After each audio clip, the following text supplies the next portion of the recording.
हुकूमत पंजाब जहाँ पे वो पाबंद सलासल हैं उनसे एक्सटेंशन के लिए रिक्वेस्ट कर सकते हैं और वो उनको एक प्रॉपर हेयरिंग देंगे। ये इस्लामाबाद हाई कोर्ट का 29 अक्टूबर 2019 का फ़ैसला था। उस फैसले के कुछ दिन बाद 16 नवंबर 2019 को ऑनरेबल लाहौर हाई कोर्ट में इन्होंने अपना नाम, चूँकि ECL में भी था और ये इलाज के लिए बाहर जाना चाहते थे, वो एक उसके अंदर एक फ़ैसला आता है इनकी एप्लीकेशन के ऊपर 16 नवंबर 2019 को, जहाँ पे शहबाज शरीफ जो इनके भाई हैं, छोटे अपोजिशन लीडर भी हैं, वो एक अंडरटेकिंग देते हैं कि नवाज़ शरीफ इलाज के लिए मुल्क से बाहर जाएंगे और इलाज करवाने के फ़ौरन बाद वो वापस आएंगे और इस चीज़ की पर्सनल गारंटी जो है वो शहबाज शरीफ साहब लेते हैं। और इसके साथ जो कंडीशंस थी इस अंडरटेकिंग की वो भी आप लोगों के नॉलेज में होगा, मैं सिर्फ याददाश्त के लिए दोहरा देता हूँ। एक तो ये थी कि वो उनकी विदिन जो 4 वीक्स थी, 4 हफ्तों की उनको इजाज़त दी गई बाहर ट्रैवल करने की, इलाज कराने के लिए। एक ये था कि उन 4 हफ्तों के अंदर उनकी वापसी होगी, और दूसरा पीरियोडिक मेडिकल रिपोर्ट्स एंड जो उनका मेडिकल इलाज मुआवजा हो रहा है उसकी तफसील भी वो जमा कराने के पाबंद होंगे, हुकूमत को भी और अदालत को भी। उसके बाद तो बिल्कुल ही अंधेरा था, कोई इस किस्म की रिपोर्ट तो खैर जमा नहीं कराई गई, ना हुकूमत पंजाब को ना ही अदालत को। 23 दिसंबर उसके बाद अगली इम्पॉर्टेंट तारीख है 23 दिसंबर 2019। 23 दिसंबर 2019 को जब इनके 8 हफ्तों की वो मोहलत और 4 हफ्तों की दी हुई मोहलत ECL की और 8 हफ्तों की जो बेल थी जब वो एक्सपायर कर गई, तो उसके बाद नवाज़ शरीफ साहब ने थ्रू काउंसिल पंजाब हुकूमत को दरख्वास्त दी और बेल की एक्सटेंशन मांगी। ये बेल की एक्सटेंशन जो तो थी उसको पंजाब हुकूमत ने सबसे पहले तो चूँकि मेडिकल ग्राउंड पे थी तो एक मेडिकल बोर्ड दोबारा तश्कील दिया। उस मेडिकल बोर्ड ने इनसे इनके मेडिकल सर्टिफिकेट्स रीसेंट फ्रेश वो मांगे, और इन 4 हफ्तों में और 5 हफ्तों में, क्योंकि बेल थोड़ी इन्होंने लेट अप्लाई की थी, लंदन में क्या इलाज मुआवजा हुआ उसकी भी तफसील मांगी। जो तफसील इनकी तरफ से फ़राहम की गई वो मेडिकल बोर्ड ने नाकाफ़ी समझी। आप खुद जानते हैं वहाँ तो मतलब इलाज तो दूर की बात है, एक टीका भी नहीं लगा। उसके ऊपर मेडिकल बोर्ड ने रिकमेंड नहीं किया कि इनकी मेडिकल ग्राउंड्स हैं जिसके ऊपर कोई, क्योंकि उन्होंने तो सिर्फ मेडिकल की हद तक तय करना था, तो उन्होंने पंजाब हुकूमत को अपनी सबमिशंस दे दी कि मेडिकल ग्राउंड्स नहीं हैं इनके फर्दर एक्सटेंशन की। उसके बाद 3 हेयरिंग्स हुई जिसमें इनके वकला, ज़ाती मुआलिज डॉक्टर अदनान वाया स्काइप वो भी पेश हुए, इनके वकील भी आए, इनके पार्टी के लोग भी आए। 19, 20 और 21 फरवरी 2020 को इन 3 हेयरिंग्स करने के बाद, इनकी तमाम सबमिशंस के बाद, इनके तमाम जितने भी इनको मौके दिए गए कि कोई मेडिकल सबूत, एविडेंस इलाज का या कोई डायग्नोसिस के आगे इनका क्या इलाज होना है वो मुहैया करें ताकि एक जुडिशस फ़ैसला किया जा सके। जिसके बाद 27 फरवरी 2020 को पंजाब गवर्नमेंट की तरफ से ऑर्डर पास किया गया, होम डिपार्टमेंट की तरफ से। ये कोई यहाँ भी चीज़ बड़ी वाज़े करना ज़रूरी है कि ये कोई फ़ैसला किसी सियासी अहदेदार ने पास नहीं किया। जो एक कमेटी बनाई गई जो एडिशनल चीफ सेक्रेटरी होम इसकी सरबराही कर रहे थे, उनकी तरफ से ये फ़ैसला था जो कि सेक्शन ऑफिसर होम डिपार्टमेंट की तरफ से रिटन सूरत में दिया गया। ये था 27 फरवरी 2020 को, जिसके तहत पूरे इसके ग्राउंड्स बताए गए और कहा गया कि आपका केस रिजेक्ट किया जाता है एक्सटेंशन ऑफ बेल के लिए, आप इस वक्त सज़ा याफ्ता मुल्ज़म हैं, आप फौरी तौर पे अपने आप को हवाला करें जेल अथॉरिटीज़ के जहाँ पे आप अपना रिमेनिंग सेंटेंस सर्व कर सकें। मैं इस फैसले की कॉपियाँ भी लाया हूँ, ये मैं अभी आप लोगों को दे दूँगा। उसकी एक वजह है कि इन्होंने अभी रिसेंटली इस्लामाबाद हाई कोर्ट में 4 दिन पहले ये प्ली ली कि हमें पंजाब हुकूमत का फ़ैसला नहीं मिला। तो आप तो उस हेयरिंग में शामिल रहे तो वो तो इस्लामाबाद हाई कोर्ट ने भी नहीं माना, लेकिन मैं आज ये फ़ैसला ही लाहौर ले आया हूँ खुद, ताकि आप लोग इन लोगों को ये फ़ैसला पहुँचा सकें, क्योंकि मुझे लगता है इसके बाद कोई ना कोई तो प्रेस कॉन्फ्रेंस करेगा तो उनको ये फ़ैसला दे दीजिएगा कि ऑर्डर है। वैसे उनको ये तरसील भी किया गया था क्योंकि ये फ़ैसला जो है ये इसके आखिरी पेज के ऊपर ये कॉपी किया गया है ख्वाजा हारिस साहब को, जो कि काउंसिल है मियाँ नवाज शरीफ साहब के। इसके साथ साथ पंजाब हुकूमत ने ये फ़ैसला वफाकी हुकूमत के 3 इदारों को भी लिखा फॉर इंफॉर्मेशन, जो कि ministry of law and justice है, DG national accountability bureau Islamabad हैं, और inspector general of prison Punjab है। तो जो ministry of law and justice को ये लिखा गया, उनकी तरफ से फिर ये कन्वे किया गया मिनिस्ट्री ऑफ फॉरेन ऑफिस को कि ये फ़ैसले की कॉपी और एक लेटर लिख दिया जाए बरतानवी हुकूमत को जहाँ पे ये मुकीम है। बरतानवी हुकूमत को वो चिट्ठी 2 मार्च 2020 को लिखी गई। इसकी कॉपीज़ मैं आपको नहीं दे सकूँगा, ये चूँकि डिप्लोमेटिक कम्युनिकेशन है, लेकिन ये कॉपी है मेरे पास। ये 2 मार्च 2020 को लिखी गई बरतानवी हुकूमत को पाकिस्तानी हुकूमत की जानिब से, हमारे हाई कमिश्नर लंदन में उनकी तरफ से लिखी गई, जिसके साथ ये फ़ैसला जो है साथ इसके लगा के बरतानवी हुकूमत को लिख दिया गया, जिसके मुताबिक ये कन्वे किया गया कि नवाज शरीफ साहब की बेल कोर्ट से भी एक्सपायर कर चुकी है, पंजाब हुकूमत भी उनकी बेल को ख़ारिज कर चुकी है। तो इसलिए अब उनका जो स्टेटस है वो एक मफरूर का है, और वो मफरूर जो कन्विक्टेड है, सज़ा याफ्ता है, ये पेंडिंग ट्रायल नहीं है, इनको सज़ा हो चुकी है। तो इसलिए आप इनको वहाँ से वापस भिजवा दीजिए। उसके बाद जो अभी रीसेंट इसमें है 18 अगस्त को 2020 को इस्लामाबाद हाई कोर्ट में भी इन्होंने अप्लाई किया हुआ था, उसकी हेयरिंग थी। इस्लामाबाद हाई कोर्ट ने वही बात की जो मैं भी आपसे सारी बात कर चुका हूँ। उन्होंने यही कहा कि आपका स्टेटस इस वक्त मफरूर का है, तो आपकी बेल तो ख़त्म हो चुकी है, एक्सपायर हो चुकी है, आपके पास बेल नहीं है, आपको वापस आना होगा। तो ये इस वक्त इनका स्टेटस है। वफाकी हुकूमत ने फिर फ़ैसला किया है कि अब इसके ऊपर फर्दर हम कम्युनिकेशन करेंगे, लेकिन इसके साथ साथ हम नैब से भी कह रहे हैं, क्योंकि ये केस नैब का है, नैब अब इसके ऊपर, क्योंकि ख़ुद आने के तो हैं नहीं, इसके ऊपर एक्स्ट्राडिशन की रिक्वेस्ट फ़ाइल करें। ये सज़ा याफ्ता मुजरम हैं, और इनकी एक्स्ट्राडिशन जो है वो सज़ा याफ्ता मुजरम के कॉन्टेक्स्ट में ली जाएगी ताकि इनकी वापसी हो सके, क्योंकि पाकिस्तान में ये दोहरा मेयार नहीं हो सकता कि बाकी सज़ा याफ्ता मुलज़म तो 2-3 दिन के ज़्यादा पैरोल, और वो भी बड़े रेयर केसेस में पैरोल का अगर आप डेटा निकाल के देखें तो बहुत थोड़े से लोगों को पैरोल मिल सकता है। वही एक सज़ा याफ्ता मुजरम के लिए जेल से निकलने का तरीका होता है, और वो बड़ी महदूद मुद्दत के लिए होता है, और वो पैरोल ख़त्म होने के बाद उसको वापस आना पड़ता है। जबकि यहाँ पे एक सज़ा याफ्ता मुजरम जो कि डिसक्वालीफाइड फॉर लाइफ भी है ऑनरेबल सुप्रीम कोर्ट की जानिब से, और 2 केसों में उसको सज़ा हो चुकी है करप्शन और करप्ट प्रैक्टिसेस की, उसका वो मुजरम लंदन की सड़कों के ऊपर बड़े मज़े से घूम फिर रहा है, लाइफ इंजॉय कर रहा है, जो कि यहाँ से शदीद बीमारी की हालत में गया था। तो ये मैं समझता हूँ कि ये कोई किसी किस्म की कोई ज़ाती चीज़ नहीं है, ये निज़ाम इंसाफ के लिए एक बहुत बड़ा मजाक है, उसके मुंह पे तमाचा है, और ये बर्दाश्त नहीं किया जा सकता। तो इनको वापस लाने के लिए तमाम जो कानूनी तरीक़ाकार है वो इख्तियार किया जाएगा, और इनके जो ज़मानती थे शहबाज शरीफ साहब, उनसे भी दरियाफ़्त किया जाएगा। हम ये भी कंसिडर कर रहे हैं कि जिन्होंने अंडरटेकिंग्स दी थी कोर्ट के अंदर, उसकी क्या लीगल स्टैंडिंग है और उसके ऊपर इनसे क्या किया जा सकता है, क्योंकि वो पर्सनल गारंटी की अंडरस्टैंडिंग थी। तो अब उनको वापस लाना शहबाज शरीफ साहब की ज़िम्मेदारी है, बड़े ज़िम्मेदार बने फिरते हैं, तो अभी उस ज़िम्मेदारी का सबूत दें, क्योंकि जो तस्वीर नज़र आ रही हैं और उनके बच्चे ही शायद ख़ुद रिलीज़ कर रहे हैं, उसमें तो माशाल्लाह बड़ी अच्छी सेहत है उनकी। तो इतनी अच्छी सेहत के साथ बाकी की सज़ा तो बहुत हंसते खेलते वो काट सकते हैं। ये तो इनकी नवाज शरीफ साहब को लेके है। दूसरा जो अहम चीज़ थी मैं आपसे बात करना चाह रहा था, वो बड़ी इम्पॉर्टेंट है, वो है NRO++ की बात। अब जो बार बार हम बात कर रहे हैं NRO++ का, इसका एक बैकग्राउंड है।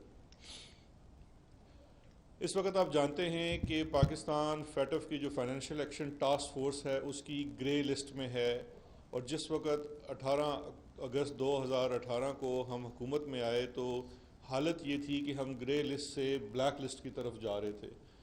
आप अगर ब्लैक लिस्ट ये मुल्क हो जाता है तो आप आलमी तौर पे जो मालियाती चीज़ें हैं, फाइनेंशियल चीज़ें हैं, उसमें पूरी दुनिया से कट जाते हैं। ना आपका बिज़नेस हो सकता है, ना ही किसी मुल्क के साथ आप एक्सपोर्ट इंपोर्ट कुछ नहीं कर सकते। यहाँ पे वो वाले हालात पैदा हो सकते हैं जैसे इराक की जंग के बाद ईरान के हालात थे, इराक के हालात थे कि आप मेडिसिन तक बाहर से नहीं मंगवा सकेंगे। इतने बुरे हालात पैदा हो सकते हैं। ये इतना सीरियस मामला है फाइनेंशियल एक्शन टास्क फोर्स की ब्लैक लिस्टिंग।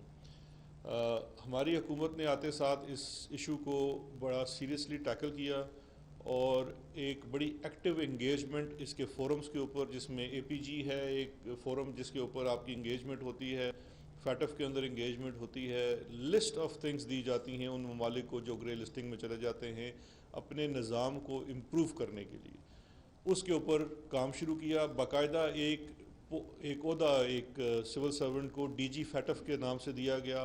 उस DG फैटफ के साथ जितने अलाइड डिपार्टमेंट्स जिनका कंसर्न है, चाहे उसमें CTD है, FIA है, NAB है, FMU है, financial monitoring unit, state bank of Pakistan है, मिनिस्ट्रीज़ हैं, प्रोविंशियल गवर्नमेंट्स हैं अक्रॉस पाकिस्तान, उसमें सिंध भी शामिल है, पंजाब, KP, बलूचिस्तान, सबकी कोऑर्डिनेटेड एफर्ट के साथ ये पूरा एक फोरम बनाया गया ताकि जो फैटफ से रिलेटेड जो हमारे यहाँ कमियाँ कोताहियाँ हैं उनको एड्रेस किया जाए और पाकिस्तान ग्रे लिस्ट से निकल सके, ना सिर्फ कि वो ब्लैक लिस्ट में ना जाए, वापसी पे वो वाइट पे आ जाए।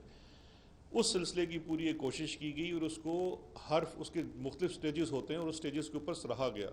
उसमें हमें बहुत ज़्यादा करेक्टिव मेजर्स लेने के लिए कहा गया, हमें उसमें लेजिस्लेटिव रिफॉर्म्स के लिए कहा गया, इंस्टीट्यूशनल रिफॉर्म्स के लिए कहा गया, केस वर्क करने के लिए कहा गया। वो तमाम चीज़ें स्टेप वाइज पूरी की गई। यहाँ पे एक सवाल पहला पैदा होता है कि हम ग्रे लिस्ट में गए कैसे।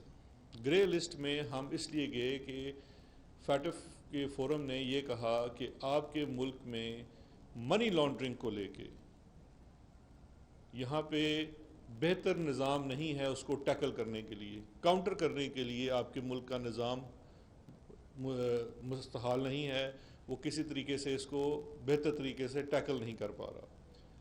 और ये कैसे हो सकता था जब इस मुल्क के हुक्मरान ख़ानदान ख़ुद इन चीज़ों में मुलव्वस हों।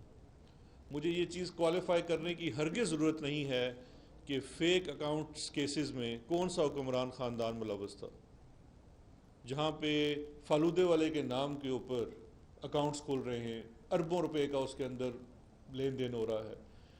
ये केसेस किसी सियासी जमात PTI या किसी और जमात ने नहीं पकड़े। Honourable supreme court of Pakistan ने हमारी भी हुकूमत आने से पहले एक JIT बनाई, हाई लेवल JIT बनाई। उस हाई लेवल JIT ने ये तमाम केसेस अनर्थ किए, फेक अकाउंट्स के केसेस।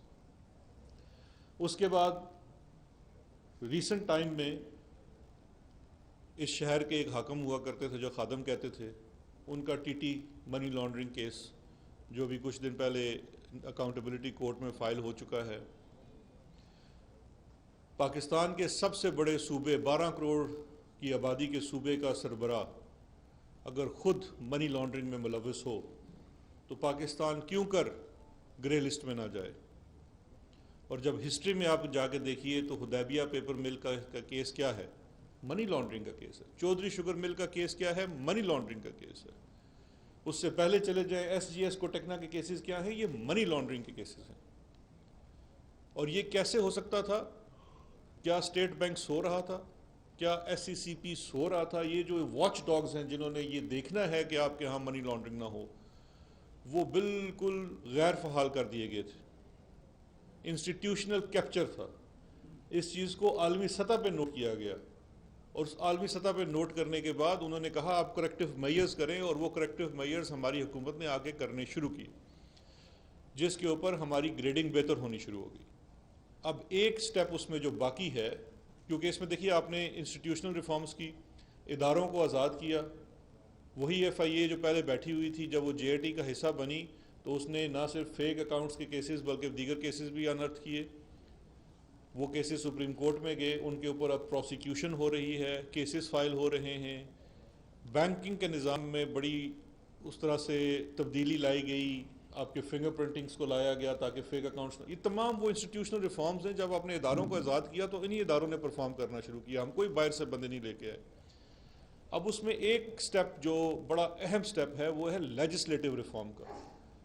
फैटफ ने हमें एक नंबर ऑफ लॉज हमारे मुल्क के दिए कि इनके अंदर आपको करेक्टिव चीज़ें करनी हैं और इनको और ज़्यादा स्ट्रीमलाइन करना है, सख्त करना है, जहाँ पे ये चीज़ें मुमकिन ना हो सकें जैसी माजी में होती रही, जिसके अंदर एंटी टेररिस्ट एक्ट के अंदर टेररिस्ट फाइनेंसिंग को लेके हमारे यहाँ अमेंडमेंट्स हैं।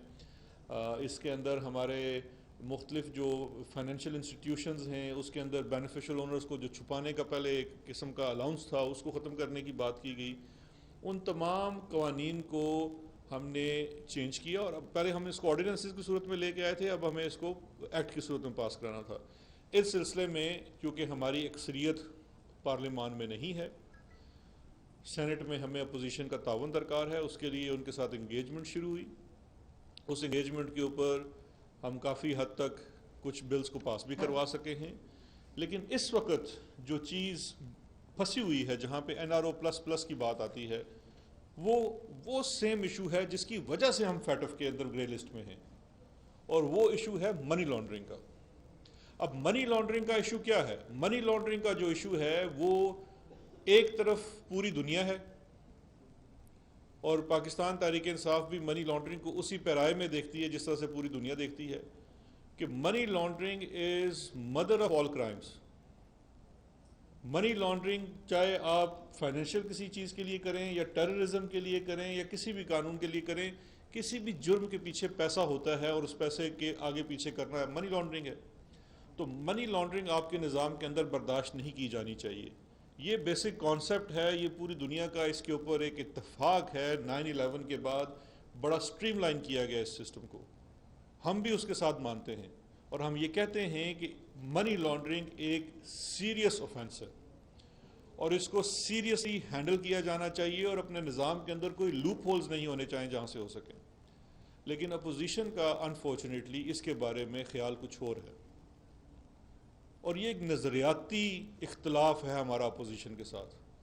वो ये समझते हैं कि मनी लॉन्ड्रिंग कोई बड़ा ऑफेंस नहीं है, ये कोई सीरियस ऑफेंस नहीं है, ये ऐसे कोई टेक्स्ट बुक्स की बात है।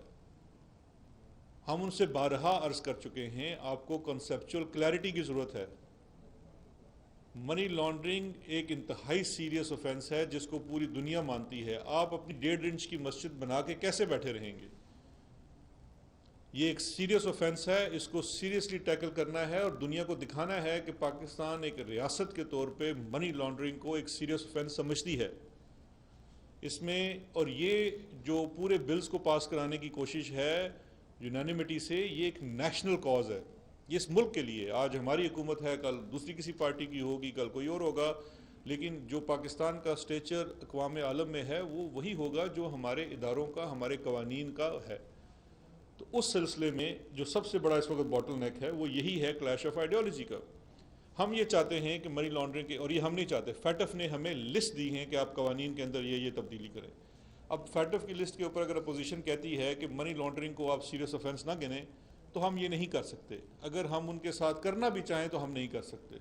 अगर हम एक लम्हे के लिए अपने मंशूर से हटना भी चाहें तो हम नहीं कर सकते, क्योंकि पूरा मकसद इस एक्सरसाइज का फैटफ के साथ यही है कि इसको एक सीरियस ऑफेंस तस्वर किया जाए। इसकी प्रोसिक्यूटिंग और इन्वेस्टिगेट, एक एतराज़ ये है कि प्रोसिक्यूटिंग एंड इन्वेस्टिगेटिंग एजेंसी जो है आमला के कानून के तहत 2010 का जो कानून है जिसमें तरमीम की जा रही हैं, उसमें से नैब का लफ्ज़ निकाल दिया जाए ताकि नैब मनी लॉन्ड्रिंग के ऑफेंसेस को ना प्रोसिक्यूट कर सके, ना इन्वेस्टिगेट कर सके। मेरा आप सब भाइयों से सवाल है, आप तो लाहौर कवर करते हैं सारा, इसके पीछे क्या मकसद है? किस केस के अंदर फैसला होगा? नैब ने मनी लॉन्ड्रिंग का एक केस कुछ दिन पहले कौन सा फाइल किया है? क्यों अपोजिशन चाहती है कि हम आमला के अंदर से नैब को निकाल दें? मुझे किसी दोस्त ने यह भी कहा, मैं उनका नाम नहीं लूंगा, कि नैब के पास एक्सपर्टीज नहीं है मनी लॉन्ड्रिंग को इन्वेस्टिगेट करने की। मैंने उनको हंस कर कहा, अगर एक्सपर्टीज नहीं है तो ये इतना बड़ा वो जो दूध दही वाला केस निकाला है मनी लॉन्ड्रिंग वाला, वो बगैर एक्सपर्टीज के निकला है। कोई गवाला आके दे गया उनको सारे कागज मनी लॉन्ड्रिंग वाले। अब जो कानून साजी की जाती है वो ज़ाती मफाद के लिए नहीं की जाती, मुल्की वफाद के लिए की जाती है। ये एक बहुत बड़ा सेक्रेड ट्रस्ट है जो अवाम ने, आपके वोटर ने आपको दिया है। आप उस सेक्रेड ट्रस्ट के अंदर बेईमानी ना करें। आप अपने ज़ाती मफाद, ज़ाती केसेस के लिए इन कवानीन के अंदर रद्द बदल करने की कोशिश ना करें। हुकूमत ने फ़ैसला किया है कि हम किसी भी सूरत ब्लैकमेल नहीं होंगे, क्योंकि जो अपोजिशन हमसे मांगती है वो NRO का भी प्लस प्लस प्लस है, वो हुकूमत किसी सूरत भी देने के लिए तैयार नहीं है। हम पूरी दुनिया से कट के नहीं बैठ सकते। पूरी दुनिया एक तरफ जा रही है, क्राइम से फ़ाइट कर रही है, मनी लॉन्ड्रिंग को क्रिमिनलाइज कर रही है, उसके ऊपर सख्त एक्शन ले रही है, उसको अपने सिस्टम से निकाल रही है, गुंजाइश नहीं रख रही है, और हम ये कहते हैं कि ये सीरियस ऑफेंस नहीं है। ये एक इंतहाई नॉन सीरियस एटीट्यूड है। अपने ज़ाती और अपोजिशन जमातों से भी मेरी दरख्वास्त है कि अपने कुछ लीडरों के ज़ाती केसेस से हट के मुल्की मफाद को सोचें और अपने कॉन्शियस, अपने ज़मीर के मुताबिक फ़ैसला करें। कानून साजी को फॉर द सेक ऑफ कानून लेके चलें। हर कानून, जब आप कानून बनाते हैं अपने ज़ाती केस के लिए, ज़ाती मफाद के लिए, वो अच्छा कानून नहीं होता। उनको अदालतों ने भी नहीं चलने देना। तो खुदारा हमारा मजाक बनाना बंद करें। आपको इमरान खान साहब ने NRO प्लस प्लस किया, उसका एंड भी नहीं देना। आप जितना मांगते रहें, जितना गड़गड़ाते रहें, ये नहीं होगा। कानून तो इंशाल्लाह हम पास कराएंगे और हर सूरत पास कराएंगे। आप अगर इसमें हिस्सा डालना चाहें तो बहुत अच्छी बात है, नहीं डालेंगे तो इंशाल्लाह हम ये कानून पास करवाएंगे और अक़वाम आलम में पाकिस्तान का वो इज़्ज़त और वक़ार बहाल करेंगे जो हमारा हक़ बनता है। बहुत शुक्रिया। मैं सिर्फ एक चीज़ सिर्फ ऐड कर दूँ, छोटी सी। बैरिस्टर साहब ने बड़ी अच्छी तरह से एक्सप्लेन किया सारा, लेकिन अभी कुछ लोगों ने मीडिया पे आके एक चीज़ फ़ौरन कहना शुरू कर देनी है। वो जी देखें, आपकी काबीना ने इजाज़त दी थी बाहर जाने की, आपके फ़लान डॉक्टर साहबा ने ये बयान दिया था, आपके फ़लान डॉक्टर ने ये बयान दिया था। तो उसके पीछे जो वजह है वो मैं बता देता हूँ कि ये बुनियादी तौर पर बहुत सारे मुल्कों में जगहों पे पेशेंट को इजाज़त दी जाती है कि वो अपना सैंपल खुद कलेक्ट करे। जैसे यूरिन का सैंपल है, ब्लड का है, उनके अपने घर का कोई बंदा को अपना बंदा उसका सैंपल निकाल ले। तो ये केमिकल है EDTA, जो आपकी टेस्ट ट्यूब के अंदर इस्तेमाल होता है। जो भी ब्लड सैंपल आप लेते हैं, स्पेशली प्लेटलेट्स के लिए, उसका पर्पज़ ये होता है कि जो कैल्शियम है और जो ब्लड क्लॉट्स ना बने आपके ब्लड के अंदर लेबॉर्ट्री तक जाने तक। जब आपने सैंपल लिया, उसको लेबॉर्ट्री तक लेके जाना है। अगर वो EDTA नहीं होगा उसमें, तो क्लॉटिंग हो जाएगी और टेस्टिंग नहीं हो सकेगी। लेकिन अगर उसके इस्तेमाल को थोड़ा सा ऊपर नीचे कर दिया जाए, मीन ब्लड की जो तादाद है वो थोड़ी सी उसमें कम डाल दी जाए, तो जो जिस बंदे के 2.5 लाख प्लेटलेट्स होंगे, ये आप गूगल कर लें, आपको फौरन नजर आ जाएगा, EDTA and platelets decrease reaction. ये सिर्फ गूगल कर लें, आपको सारी कहानी नजर आ जाएगी। तो बुनियादी तौर पर ये झूठ बोला गया। और ये एक जो मुद्दा बताया जाता है कि फलां डॉक्टर ने कहा, आपके सामने जो रिपोर्ट, आप बैरिस्टर साहब वकील हैं, इनके सामने मैं जो एविडेंस रखूंगा ये उसी पे मुझे मशवरा देंगे। गैब का इल्म तो अल्लाह मियाँ के पास है। तो किसी भी डॉक्टर को अगर आप वो रिपोर्ट दिखाएंगे जो आपने फोर्जरी की अपना सैंपल देते हुए, तो वो डॉक्टर तो वही देखेगा जो रिपोर्ट पे नजर आएगा। तो बदकिस्मती से ये झूठ बोल के 9 महीने से वहां पे हैं। 3 दफा रिपोर्ट्स भेजी हैं जो इनकम्प्लीट हैं। यहाँ पर जेल में उनसे मिलके मैं आपको बताता रहा, उनका उस टाइम मजाक उड़ाया जाता था कि खाने के कौन कौन सी चीज़ें खाई जाती हैं, लेकिन उससे भी पता चलता था कि माशाल्लाह वो सेहतमंद है। वहाँ जाके तो माशाल्लाह मियाँ साहब और सेहतमंद हो गए और अल्लाह मियाँ उन्हें सेहतमंद रखे।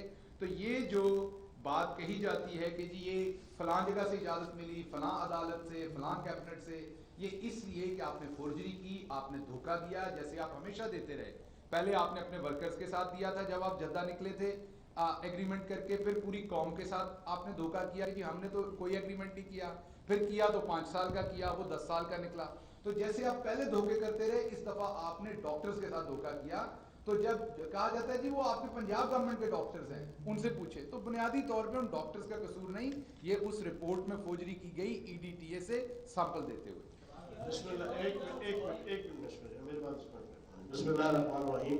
आपके सामने शहजाद अकबर साहब ने और शहबाज गिल साहब ने बड़ी डिटेल के साथ सारी चीज़ें रखी हैं, और खुसूसन शहजाद अकबर साहब ने बड़े ऐसे तरीके से NRO प्लस की सारी जो है वो कटा छटा आपके सामने खोल दिया कि उसके अंदर भी ये मुल्क और कौम से जो है वो बेवफाई कर रहे हैं कि मुल्क की खातिर, रियासत की खातिर इनकी क़यादत को चाहिए था कि फ्रंट फुट पे आके FATF के उस मुतालबे को मानते हुए मनी लॉन्ड्रिंग के खिलाफ जो एक्ट है सेनेट के अंदर जो पास होना है, उसमें अपना किरदार अदा करता है मुहिब वतन पाकिस्तानी के तौर पे।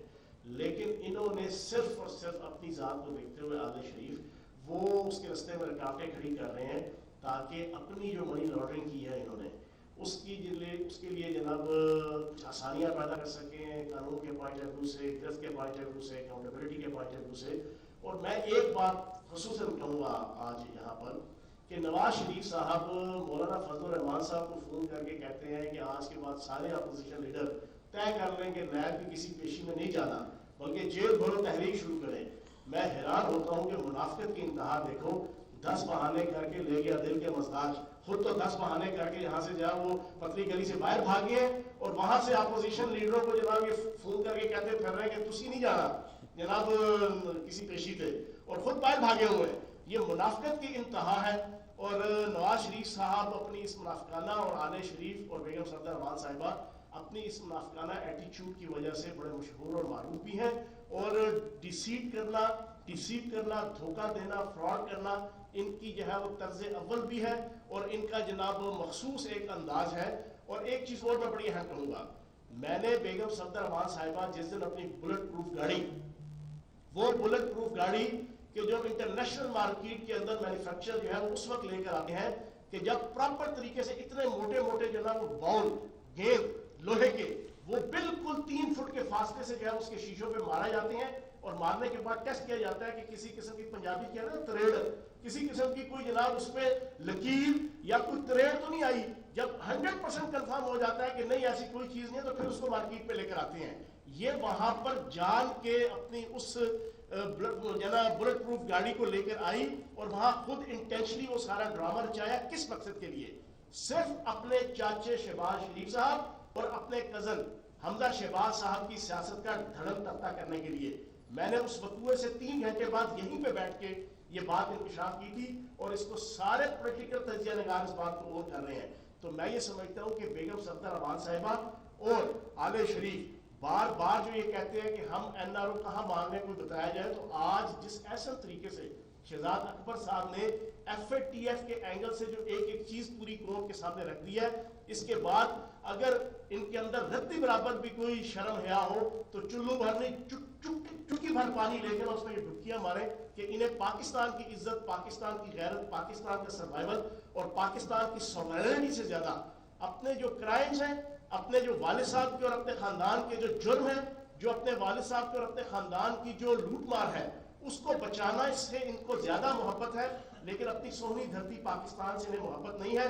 और आखिरी बात आपकी कह के जरा आपसे इजाजत चाहेंगे, उसके बाद सवाल जवाब होगी कि जनाब जितना मर्जी आप उछल कूद कर लें, सरदार उस्मान बुज़दार साहब भी यहाँ पर मौजूद, अल्लाह पाक के करम से 2 साल बड़े ऐसे तरीके से उन्होंने अदा किए।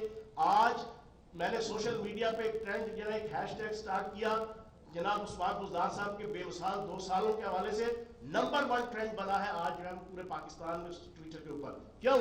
लोग एक्सेप्ट कर रहे हैं कि नर्म दमे गुफ्तगू, गर्म दमे जुस्तजू, रज़्म हो के वज़्म हो, पाक दिलो पाक बाज के मज़दार उस्मान बुज़दार साहब ने वज़ीर आज़म पाकिस्तान इमरान खान साहब के एक ओपनर खिलाड़ी होने के नाते से पंजाब के अंदर बेहतरीन अपनी कारकर्दगी दिखाई है। और इंशाल्लाह वज़ीर आज़म पाकिस्तान इमरान खान साहब 2023 तक और सरदार उस्मान बुज़दार साहब पंजाब में 2023 तक इंशाल्लाह अपोजिशन के सीने पे मूंग भी दलते रहेंगे और पाकिस्तान की तामीर और तरक्की के लिए और पाकिस्तान की आवाम की बेहतरी के लिए अपना किरदार। सर बारी बारी कर लें। पाकिस्तान और बरतानिया के दरमियान मुजरिमों की हवालगी के हवाले से कानून मौजूद है, पहली एक बात। दूसरी, जो इस वक्त पीटीआई गवर्नमेंट के ओपोनेंट हैं वो कह रहे हैं कि पीटीआई गवर्नमेंट पिछले 7 दिन से नवाज शरीफ की हवालगी का मुतालबा शुरू कर रही है, जब से नवाज शरीफ ने खुद को पॉलिटिक्स में दोबारा इन किया 2 बार। लास्ट पीस ये बताएगा कि ओपोजिशन का ये क्लेम है कि दुनिया भर में मनी लॉन्ड्रिंग होती है, मनी लॉन्ड्रिंग के लिए कोई अलग से एक ओपोजिशन क्लेम है, कोई अलग से कोर्स वगैरह नहीं बनाए जाते, आप उनके केसेस को टेरर फाइनेंसिंग में डलवाना चाहते हैं। ठीक, बड़े अच्छे आपने सवाल किए। पहले तो बात है नवाज शरीफ साहब सियासत में ना दाखिल हुए हैं 7 दिनों से और ना अगले 7 साल 700 साल तक दाखिल हो सकते हैं, क्योंकि उनको सुप्रीम कोर्ट ऑफ पाकिस्तान ने, जिसको ये अदालत नहीं मानते हैं, या पोजीशन का है नून लीग का खासकर, उसने इनको ताहयात नाअहल किया हुआ है। जब आप एक ताहयात नाअहल हैं तो वैसे आप तस्वीर तो दीवार पे लगा लें, आप अमली सियासत में नहीं आ सकते। दूसरी चीज़ जो मनी लॉन्ड्रिंग के हवाले से मुजरिमों की हवालगी से मुताल्लिक देखिए 2 कवानीन हैं। एक है मुजरमों की हवालगी और एक है मुल्ज़मान की हवालगी। मुजरमों की हवालगी का मुआहदा पाकिस्तान और बरतानिया के दरमियान मौजूद है, लेकिन इनका केस बहुत डिफरेंट है। वो है कि अगर एक शख्स बरतानिया की अदालत जेल में कैद में भुगत रहा है और वो पाकिस्तान ट्रांसफ़र होना चाहता है कि वो पाकिस्तान ओरिजिन का है, तो वो ट्रांसफ़र किया जा सकता है यहाँ सज़ा भुगतने के लिए। इस तरह से यहाँ वाला वहाँ। कानून ने आज तक तो सोचा ही नहीं था कि एक ऐसा भी शाहकार आएगा जो मुजरम इधर का होगा, दवाई लेने उधर चला जाएगा और फिर वहाँ बैठ के चुपके से बैठ जाएगा। कानून वहाँ तक अभी नहीं पहुँचा था, तो उसके लिए हमें कोई स्पेशल मुआहदा करना पड़ेगा। लेकिन नहीं वो मैं मजाक के तौर पे कर रहा हूँ। लेकिन देखिए, जो कन्विक्टेड आदमी है उनका स्टेटस ऐसे ही है कि जैसे एक शख्स जेल तोड़ के भाग गया किसी दूसरे मुल्क में। अब वो जहाँ बैठा हुआ है तो उसके ऊपर इंटरनेशनल कानून भी यही है, डोमेस्टिक कानून भी ये है कि एक तो होता है मुल्ज़म पे भी जुर्म साबित नहीं हुआ, जैसे कि इसहाक़ डार है, उसके लिए एक पूरा प्रोसेस फॉलो किया जाएगा। मुजरम के ऊपर तो जहाँ मिले जैसे मिले पकड़ के हवाला पुलिस कर दिया जाए। ये पूरी दुनिया का कानून है, इसके अंदर कोई वो चीज़ नहीं है। नैब ने परसू करना है क्योंकि मेन इदारा वो है जिसका मुजरम है इंटरनेशनली। और ये बड़ा अच्छा है, अब तो हमने पाकिस्तान में म्यूचुअल लीगल असिस्टेंस का एक सेंट्रल अथॉरिटी भी बना दी है, जो मिनिस्ट्री ऑफ इंटीरियर है, नैब को भी इख्तियार दिया है उसके अंदर, तो वो उसके ऊपर काम होगा। और हमें उम्मीद है कि अगर हम इसको सही तरह से परसू करेंगे और इनको अदालतों से कोई रिलीफ ना मिले तो उनकी हवालगी जो है वो जल्द हो सकेगी। तीसरा आपका सवाल बड़ा इंपॉर्टेंट था, मनी लॉन्ड्रिंग वाला। देखिए, ये अपोजिशन एज़ यूजुअल लोगों को गुमराह करने की कोशिश कर रही है। मनी लॉन्ड्रिंग का कानून 2010 से हमने तो नहीं बनाया। मनी लॉन्ड्रिंग कानून के तहत कोई नई अदालत नहीं बनाई जा रही। मनी लॉन्ड्रिंग का कानून क्या है, वो ये कहता है कि मनी लॉन्ड्रिंग क्या है, कैसे होगी, कौन कर सकता है। अगर वो टेररिज्म से रिलेटेड मनी लॉन्ड्रिंग है तो वो चलती है ATAs में, एंटी टेररिस्ट कोर्ट्स में। अगर वो पब्लिक ऑफिस होल्डर की मनी लॉन्ड्रिंग है तो वो नैब की कोर्ट में चलती है। और अगर वो जनरल पब्लिक की, किसी आम आदमी की जो ऑफिशियल नहीं है, उससे मुतल्लिका मनी लॉन्ड्रिंग है तो वो स्पेशल कोर्ट जो कि FIA की ज़मन में आती है उसमें। तो ना ही कोई नई अदालत बनाई जा रही है, ना ही कोई नई रजीम बनाई जा रही है। सिर्फ जो मनी लॉन्ड्रिंग कवानीन के अंदर तरमीम आ रही हैं वो ये तरमीम हैं कि जो कमियाँ थी, क्योंकि बहुत सारी ऐसी चीज़ें थी जो डिफ़ाइन नहीं थी, कुछ नई डेफिनेशंस आ रही हैं और कुछ रिपोर्टिंग से मुतल्लिका जो चीज़ें हैं, जो कि रिपोर्टिंग एंटिटीज़ होती हैं, जैसे कि बैंक्स हैं, नॉन फाइनेंशियल इंस्टीट्यूशंस हैं, प्रोफेशनल्स हैं, उन्होंने जो रिपोर्टिंग करनी है कि जहाँ पे उनको लगे कि सस्पिशियस ट्रांजैक्शंस हुई हैं मनी को लेके, उनमें बढ़ाया जा रहा है कि ज़्यादा रिपोर्टिंग हो सके उसके ऊपर। कोई नई अदालत, कोई नया ऑफेंस नहीं बनाया जा रहा। अपोजिशन क्या कर रही है, वो यहाँ पे भी एक तड़का लगाना चाह रही है, अपने ही बनाए हुए कानून के अंदर से कह रही है अब इसमें से नैब निकाल दो। टेररिज्म फाइनेंसिंग तो उनका इशू नहीं है, सियासतदान का कौन सा भाई टेररिज्म फाइनेंसिंग इशू है, वो तो प्रिस्क्राइब्ड ऑर्गेनाइजेशन आती हैं उसके अंदर टेररिज्म फाइनेंसिंग में। ये सिर्फ चूँकि उसमें लव्स टेररिज्म फाइनेंसिंग भी है, प्रिस्क्राइब्ड ऑर्गेनाइजेशन, या तो कोई ऑर्गेनाइजेशन पहले प्रिस्क्राइब हो जाए, प्रिस्क्रिप्शन का तो पूरा प्रोसेस है जो फॉलो किया जाता है। तो ये सिर्फ गुमराह करने के लिए, मेन मकसद सिर्फ ये है कि इसमें से नैब को निकाल दो। जी सर, मेरा नाम अली वकार है, डॉन न्यूज़ से। मेरा सवाल ये है कि नवाज शरीफ जब से मुतहरिक हुए हैं, तासुर ये है गवर्नमेंट की लग रही है कि नवाज शरीफ सेंट्रिक हो चुकी है। हालांकि शरीफ खानदान के बाकी लोग भी बाहर हैं। इससे पहले इसहाक़ डार को वापस लाने के लिए गवर्नमेंट ने बड़ा शोर मचाया कि हम वापस ला रहे हैं, हमारा मुआहदा हो गया, अभी तक इसहाक़ डार साहब वापस नहीं आए। तो दूसरा मेरा सवाल, जो नैब के बाहर सारा वाक़या पेश आया पुलिस और लीगी कारकुनान के दरमियान तसादुम का, और एक जो बयानिया सामने आया कि मरियम नवाज पर फायरिंग हुई है उनकी गाड़ी पर, तो गवर्नमेंट ने अब तक क्या तहकीकात की हैं कि वाकई कोई फायरिंग हुई थी या नहीं हुई थी, और कब तक आप अदालत में जा रहे हैं या कोई कानूनी चारा जो शुरू कर रहे हैं नवाज शरीफ और उनके बाकी लोगों को वापस लाने की? देखिए, दो चीज़ें हैं। एक तो जो बार बार कहा जा रहा है कि नवाज शरीफ मुतहर्रिक हो गए, तो मुतहर्रिक अभी तक सिर्फ ऑक्सफोर्ड स्ट्रीट पे हुए हैं, हो सकता है वेजवे रोड पे भी चले जाएं, लेकिन इससे ज़्यादा तो उनकी तहरीक मुझे नज़र नहीं आ रही नवाज शरीफ की हद तक। दूसरी जो उनकी साहबजादी हैं वो ट्विटर के ऊपर मुतहर्रिक हुई हैं। मैं सोशल मीडिया का बड़ा कायल हूँ, बड़ा फ़ैन हूँ, PTI तो बड़ी ज़्यादा मुतहर्रिक है सोशल मीडिया के ऊपर, लेकिन सोशल मीडिया स्पेशली ट्विटर के ऊपर मैं एक बात कहना चाहूँगा, अगर जान के मान पाऊँ तो ये ड्राइंग रूम सियासत होती है कि आपने 2 ट्वीटें डाली, उसके बाद आराम से अपने घर की। अगर आपने इतनी सियासत करनी है तो निकले अवाम के अंदर, उस दिन भी आप पथराव करने के लिए पत्थर लेके आए, अपनी गाड़ियों को बिल्कुल लेस करके आए, सारी आप लोगों ने रिपोर्टिंग की, हमें तो कुछ करना ही नहीं पड़ा। अल्लाह के फजल से मीडिया इतना अच्छा हो गया है, जो बंदा बुरा करता है पकड़ा जाता है। हम भी कुछ करेंगे, हम भी पकड़े जाएंगे। वो खुद अपनी गाड़ी में वट्टे लेके आए थे और वो फड़े गए, तो उसमें तो हमें कुछ करने की ज़रूरत नहीं है। जहाँ तक देखिए, अब दो चीज़ें हैं। अगर ये होता नवाज शरीफ खादमे आला का दौर, तो यहाँ पे चलती इंतकाम की सियासत कि हम इनके उन मज़लूम कारकुनों को, मैं उनको मज़लूम कहता हूँ, उन मज़लूम कारकुनों को डाल दिया जाता महीने महीने के लिए अंदर, उनके बुरा हाल कर दिया जाता। किसी को मियाँ वाली बेचते, किसी को बहावल नगर बेचते, वो एक चीज़ थी, उसको एक प्रोसेस हुआ। 24-36 घंटों में लोग रिलीज़ भी हो गए जो सियासी कारकुन थे। क्योंकि मैं ज़ाती तौर पे, ये कोई हुकूमती राय नहीं, लेकिन मैं ज़ाती तौर पे समझता हूँ कि मुस्लिम लीग नून का एक आम कारकुन जो है, जो इस मुल्क का शहरी है, वो बेचारा उस गुमराह है अपनी लीडरशिप से, क्योंकि लीडरशिप उसको हकाइक नहीं बताती है। लीडरशिप ने उसको पत्थर दे के आज से 15 साल पहले भी ले गए थे सुप्रीम कोर्ट के ऊपर हमला करने के लिए। 15 साल बाद आप एक और इदारे के ऊपर हमला करने के लिए ले गए, चाहे वो सुप्रीम कोर्ट का इदारा था या नैब का इदारा है। ये सरकारी इदारे हैं, ये किसी कानून के तहत बने हुए, इनका एहतराम बड़ा है। जहाँ तक आप इन्वेस्टिगेशन की बात कह रहे हैं, तो पुलिस अप्रोप्रिएट फोरम है, हुकूमत किसी चीज़ को लीड नहीं करती। हमने अदारों को पूरी आज़ादी दी हुई है। उसमें नैब ने भी इनके ऊपर एक इस्तगासा किया हुआ है, उधर वीडियो फुटेजेस भी मौजूद हैं सारी। पुलिस इन्वेस्टिगेशन करेगी, अदालत में चलान जमा कराएगी। जो वापसी के मुतालिक चीज़ें हैं, देखिए दो चीज़ें हैं। जब कोई इसहाक डार साहब वहाँ पे कवानीन का बहुत सारा सहारा लेके अपना स्टे प्रोलॉन्ग कर रहे हैं, लेकिन हमने भी उनका पीछा छोड़ना नहीं है, उनको इंशाल्लाह वापस लेके आते हैं। उनकी वापसी के लिए MOU हुआ है और उसको अब वहाँ की कोर्ट्स में, क्योंकि कोरोना की वजह से बहुत ज़्यादा डिले आया है, वहाँ की कोर्ट्स में मुकदमा चलना है उनकी वापसी का। जब एक्सट्रेडिशन की रिक्वेस्ट जाती है और गवर्नमेंट एग्री कर जाती है, तो उसको फिर वहाँ की अदालत में से उसको अटैक कराया जाता है। वो प्रोसेस का आगाज़ होना है, उसको हम पूरी तरह से फॉलो कर रहे हैं। यही मामला नवाज शरीफ साहब का भी होगा और यही मामला मैं समझता हूँ उनके बच्चों का, क्योंकि इसमें बहुत सारे किरदार हैं। अली इमरान है, सलमान है, सलमान शहबाज है। इनकी वापसी तो बड़ी ज़रूरी है, ये तो मेन मुल्ज़मान है इन केसेस के अंदर, तो उसके ऊपर हम पूरा उसको इंशाल्लाह परसू कर रहे हैं। शहजाद अकबर साहब, ये फरमाइएगा कि नैब का इदारा मुलज़म को पकड़ता है, जैसे शहबाज शरीफ साहब को पकड़ा गया, मरियम साहिबा को पकड़ा गया, लेकिन काफ़ी देर हो जाती है कि उनका रेफरेंस जो है वो दायर नहीं होता। तो क्या आप समझते हैं कि नैब का जो इदारा है, इसे भी कोई अपग्रेड करने की ज़रूरत है? अपग्रेड तो सब की, मेरे ख्याल है सॉफ्टवेयर होते रहते हैं, सब की ज़रूरत है। देखें, बिल्कुल होता है। अभी ये जो TT वाला और मनी लॉन्ड्रिंग वाला वाक़या था, केस है, ये भी बड़ी अरसे से था कि कब शुरू होगा। तो अब वो केस शुक्र है नैब ने फ़ाइल कर दिया है।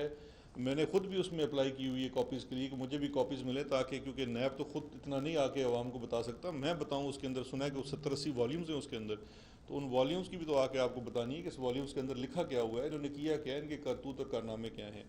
हमारा तो इसमें, मैं बारहा कह चुका हूँ कि डे टू डे हेयरिंग करें इसमें सबसे, और ये दोनों के लिए अच्छा है, नैब के लिए भी अच्छा है और जिसके ऊपर इल्ज़ाम लगा हुआ है, क्योंकि जब तक आप साबित नहीं हो जाता इल्ज़ाम है, आपके लिए भी अच्छा है। आप खुद अपने आप को पेश करें। शहबाज शरीफ साहब आजकल फारिग ही हैं, असम्बली तो आते जाते नहीं हैं। मैं जब से असम्बली जाना शुरू हुआ, मेरी तो ख्वाहिश है कि दीदार हो, वो दीदार ही नहीं हो रहा उनका। शहजाद अकबर साहब, ये बताइएगा, और शहबाज गिल साहब, इन्होंने अभी एक केमिकल का जिक्र किया है, तो इन्होंने क्या डॉक्टर फैसल से या डॉक्टर यास्मीन राशिद से कंफर्म किया है कि उस केमिकल के जरिए नवाज शरीफ के प्लेटलेट्स कम किए गए थे? और दूसरा ये बताइए कि यही असूल जो आप नवाज शरीफ के हवाले से बता रहे हैं, जहांगीर तरीन के लिए भी अप्लाई होंगे, वो भी लंदन में उन्हें वापस बुलाया जाएगा? देखें, ये तो फिर इसका आसम साहब उनको भी दे दीजिएगा सवाल। देखें, साथ ही ले लें ये। अच्छा जी, बात ये है कि ये जो साइंस की बातें साइंसदान जाने, मैं तो मैट्रिक भी ह्यूमैनिटीज़ में की थी, तो इसलिए मुझे तो साइंस नहीं समझ आती।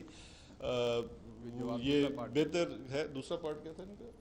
दूसरा पार्ट था जहांगीर तरीन। जी बिल्कुल। देखिए, जहांगीर तरीन साहब के केसेस को लेके जो शुगर कमीशन की सिफारिशात थी, जो काबीना ने भी अप्रूव की, वो तमाम इदारों को लिख दी गई।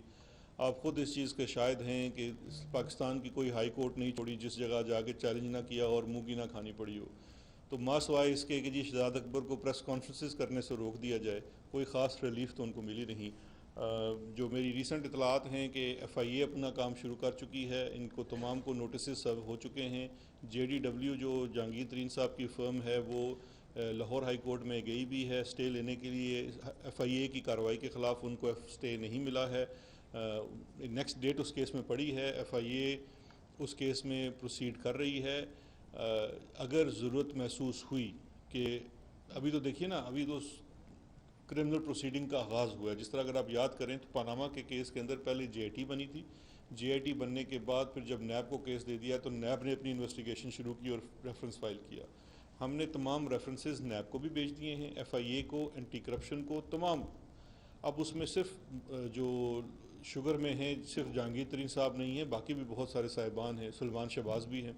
तो उन सब के ऊपर जो मुतलका इदारे हैं और unanimously Lahore high court, Sindh high court भी to some extent, Islamabad high court और सुप्रीम कोर्ट ऑफ पाकिस्तान, इन सब के इस केसेस के अंदर जितने भी चैलेंजेस आए तो एक सिंपल सी चीज़ थी कि जो JIT थी, इसकी शुगर का कमीशन था, वो एक स्टार्टिंग पॉइंट है। उसने आपको बता दिया, क्योंकि वो क्रिमिनल चार्जशीट नहीं है, वो सिर्फ ये बताती है कि कौन है, क्या हुआ है। उसके ऊपर जो अब कार्रवाई होनी है वो कानून के तहत उन इदारों ने करनी है जिनका स्वाबदीद है कानून के तहत, यानी कि नैब के कानून के तहत नैब करेगी, FIA अपने कानून के तहत, SCCP। अब उन तमाम इदारों ने अपनी जो जुरिस्डिक्शन अज्यूम कर ली है। अब जो इदारा रिक्वेस्ट करेगा कि मुल्ज़मान को इसमें बुलाया जाए, किसी से तफ्तीश करनी है, और अगर वो नहीं आते हैं, अपने आप को सबमिट नहीं करते हैं इन्वेस्टिगेशन के प्रोसेस में, तो फिर उसका अगला स्टेप होता है कि उनको बुलाया जाए थ्रू फोर्स, वो चाहे एक्स्ट्रेडिशन है या किस तरीके से। तो जैसे ही वो स्टेज आएगी और अगर कोई भी इन तमाम इदारों में से फेडरल गवर्नमेंट को रिक्वेस्ट करेगा फॉर एक्स्ट्रेडिशन या रेड नोटिस, तो एक लम्हे की ताख़ीर भी नहीं की जाएगी।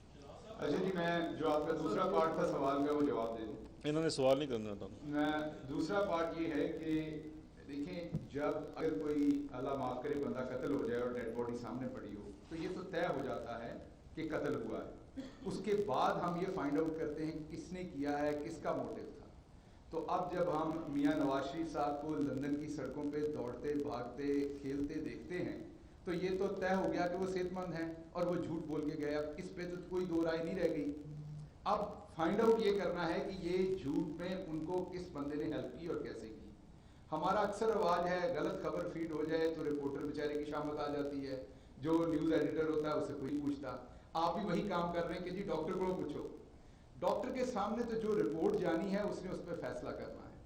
आप ही के एक दोस्त हैं, पिछले दिनों में नाम नहीं लूँगा, आपके रिपोर्टर दोस्त हैं, मेरे भी बड़े करीब हैं, उन्हें कैंसर की तशखीस हो गई। उससे एक दिन पहले वो हमारे साथ हंस खेल रहे थे, ब्लड कैंसर की तशखीस हो गई। अब हमें तो नहीं पता था, उनके साथ उन्हें खुद भी नहीं पता था। रिपोर्ट आई तो उन्हें पता चला, डॉक्टर को भी वैसे पता नहीं होगा। तो बाद बीमारियां हैं वो रिपोर्ट पे डॉक्टर ने चलना है। तो जो EDTA केमिकल मैं बता रहा हूँ ये हर ट्यूब में होता है जब आप प्लेटलेट्स चेक करते हैं। पहले से फनकारी सिर्फ ये की गई कि ब्लड की तादाद कम डाली गई जब उसमें सैंपल डाला गया। अब वो डॉक्टर फैसल हों, वो आप हों, वो अमेरिका का कोई, असल मैं बताता हूँ कि ये मुझे कहाँ से पता चला। एक पाकिस्तानी डॉक्टर है, वो शिकागो में प्रैक्टिस करते हैं। उन्होंने एक मरीज का ऑपरेशन करना था, सर्जरी प्लान थी, और SOPs के तहत जब सुबह 9 बजे उन्होंने प्लेटलेट्स का टेस्ट किया तो 8000 आए। प्लेटलेट्स एक दिन पहले 2.5 लाख थे। तो उन्होंने दोबारा EDTA की मकदार को चेंज करके दोबारा 2 लेबोरेटरियों से टेस्ट करवाए तो वो दोबारा से 2.5 लाख आए। तो उन्होंने मुझे फ़ोन करके बताया कि थ्योरी में तो थी, मैंने प्रैक्टिस करके भी देख लिया है। तो मियाँ साहब ने यही वाली कार्रवाई की है। तो ये तो मलूज़े खातिर रखें कि डॉक्टरों का कोई कसूर नहीं, वो उनके डॉक्टर हों या हाँ एक डॉक्टर साथ फिरते थे, कसूर उनका लगता है कि उन्होंने वो ब्लड काउंट को आगे पीछे किया, उसकी इन्वेस्टिगेशन होनी चाहिए। दूसरी बात, आप लोगों को खराज तहसीन पेश करता हूँ, जैसे बैरिस्टर साहब ने पहले कहा कि अब हमारा काम, इन्वेस्टिगेटिव एजेंसीज का काम बहुत तो आज़ाद मीडिया कर देता है। LZ 6000 एक नंबर की गाड़ी थी वहाँ पर, जिसकी वीडियो फुटेज आई कि उसके अंदर पत्थर रखे जा रहे हैं। उसके अंदर एक पीछे वकील साहब की फाइल थी, साथ वकील साहब बैठे, इनकी भी जब वकालत करते थे पता है गाड़ी में बहुत सारी फाइलें होती। उसको कहा गया जी सरकारी फाइल है। तो उल्फत मुगल साहब ने थोड़ी देर बाद ही उसका दोबारा फाड़ दिया उस सारी खबर का, क्योंकि वो वहाँ मौजूद थे और उन्होंने अपने फ़ोन से वो फुटेज बनाई थी कि वो गुलाम मुस्तफ़ा नामी जो रायवेंट से उनके कारकुन हैं, उनकी गाड़ी थी।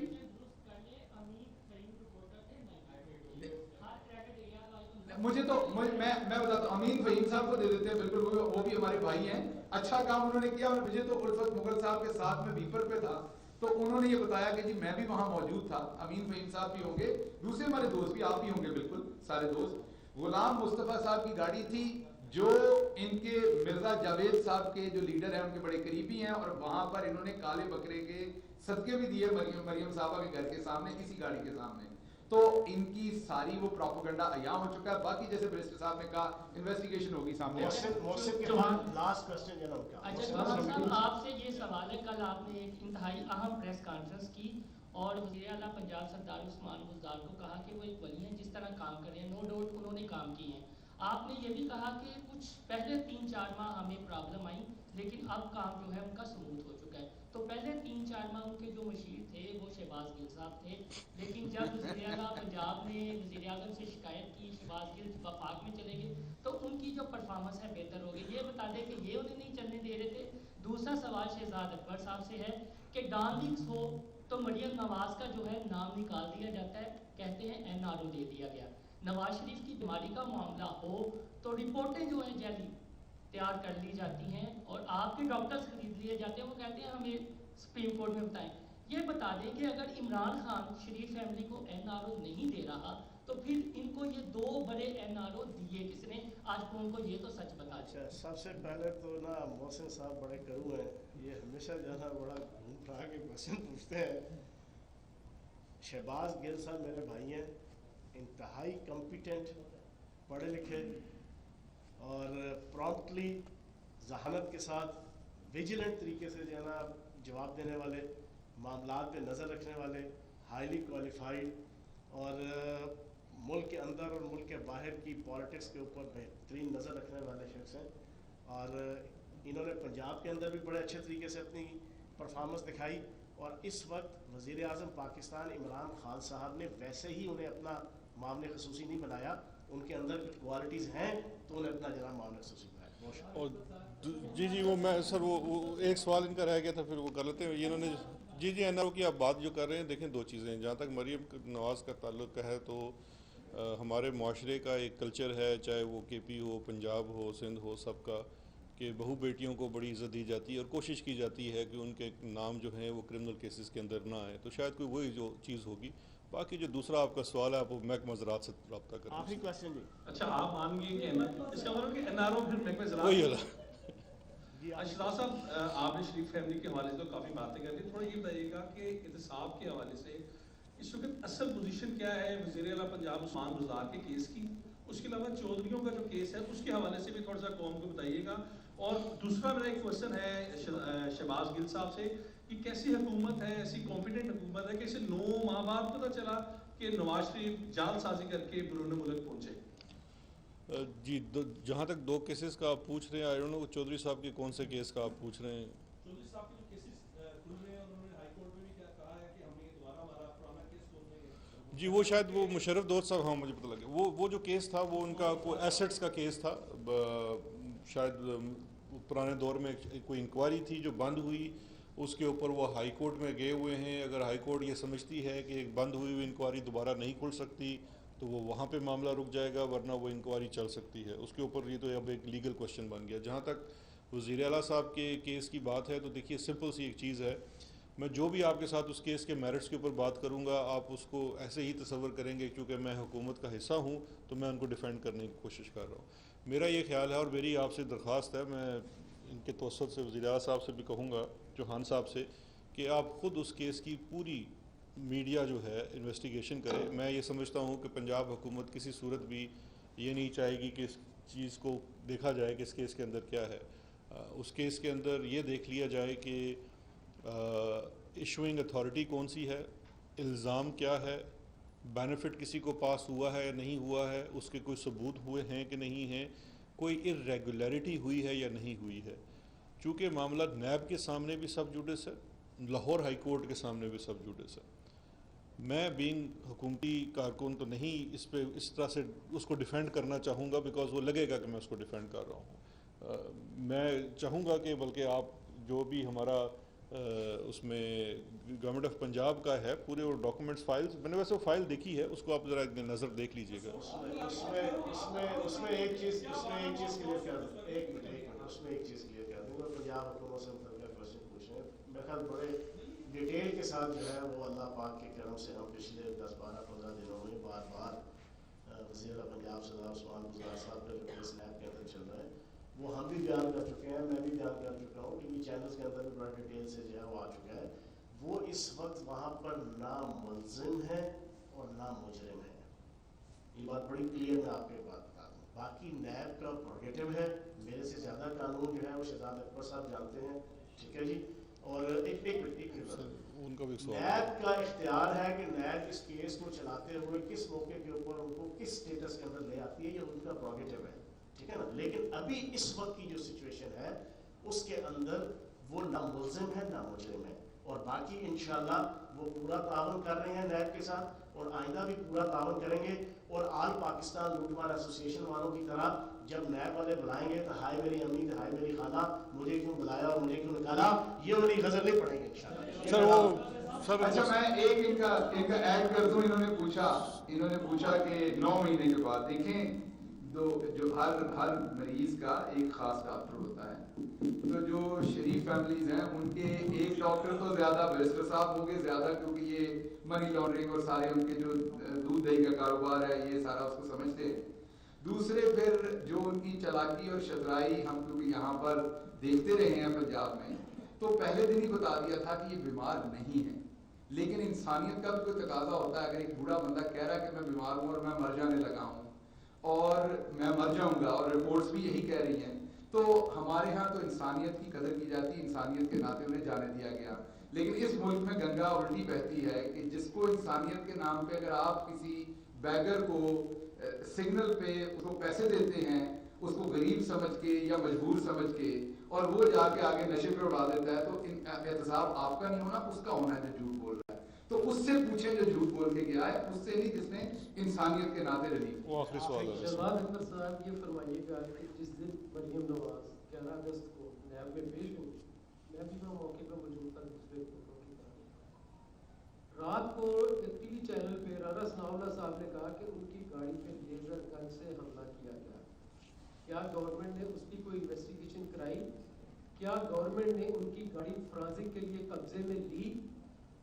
नंबर 2, चौहान साहब से मेरा दूसरा सवाल है, आपने फरमाया कि वो 2023 तक अपोजिशन के सीने पे मुंह करते रहेंगे।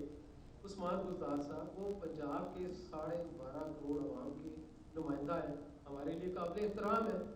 अगर नैब के पास उनके खिलाफ कोई सबूत नहीं था तो उन्हें छेड़ा क्यों, और अगर कोई सबूत था तो उन्हें छोड़ा क्यों?